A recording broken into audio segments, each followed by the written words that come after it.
Galatians 5:1 says, stand therefore fast in the liberty wherewith Christ has made us free, and be not entangled again with the yoke of bondage. Come on.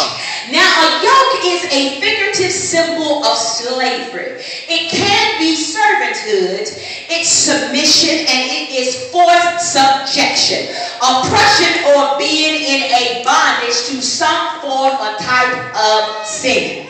Now, as a farmer back in those days, they would tie a yoke to the oxen and they would use it to help them plow. And the reason why they tied the yoke to the oxen was to keep them straight, so that they wouldn't fall, so that they wouldn't waver, so that they wouldn't bend. But if we don't take the yoke of Jesus Christ and take on the yoke which is bondage of sin, we tend to waver in our faith. We tend to lose our strength. When you lose your strength, you lose your joy.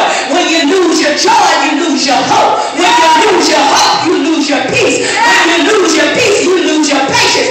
Therefore, you become bitter, you become angry, you become mad. Come on, prophet. I say the yoke got to be destroyed. You got to kick Stanley out. You got to kick Stanley out. Look at your neighbor and say, neighbor, kick Stanley out.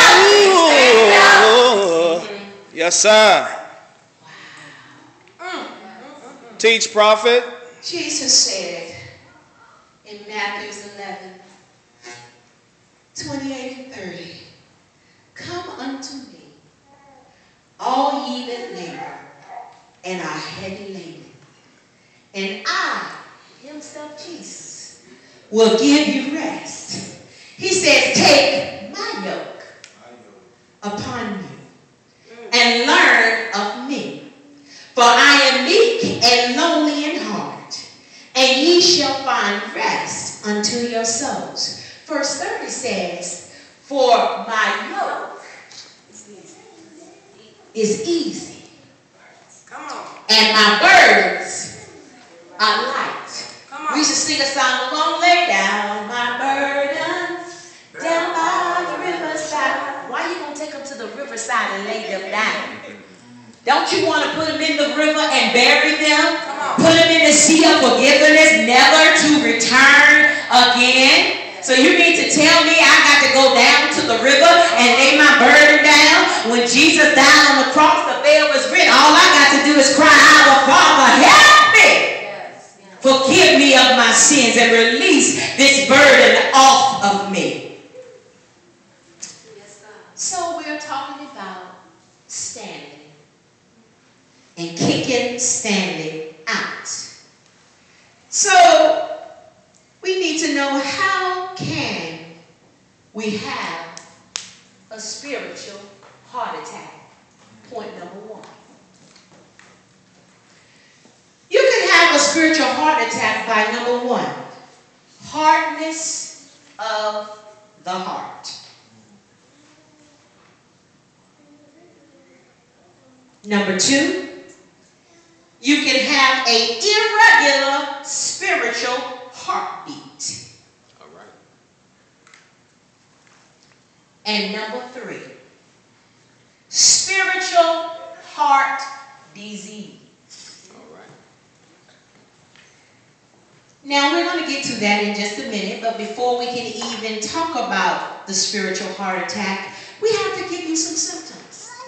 Just as it is in the natural when you're about to have a heart attack, there are some symptoms that you go through. There is a numbness that you have. You become very dizzy. You have shortness of breath. Your skin color could change. You will do what they call profusively begin to sweat. And most people do this. They cringe up as if they're having a heart attack. Now, a lot of times, upon doing my research and studying, women really don't have symptoms when it comes to heart attack. The only symptom that they normally have is jaw pain. They don't necessarily have chest pain. But in the spiritual realm, when you have a spiritual heart attack, with the numbness, you stop feeling the things that you should feel of God.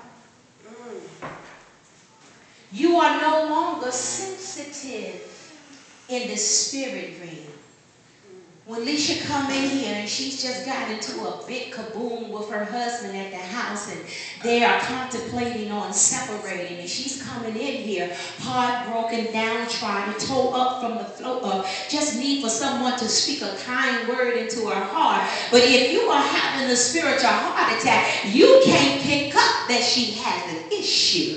You can't even see that she's going through. All you see is that she's up here and he's sitting back there.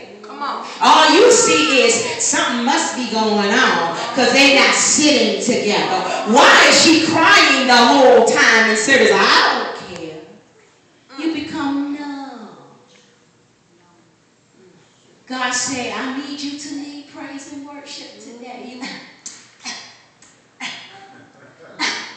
I'm just getting over a cold. I can't do that.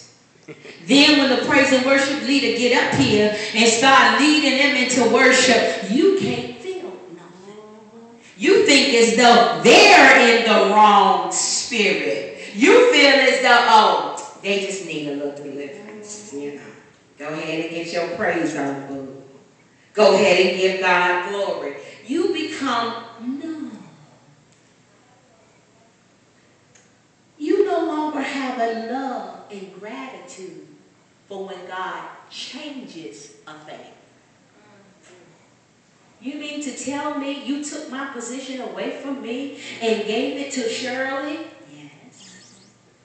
But I've been here for 15 years. You've been knowing me the longest. I've been saved the longest.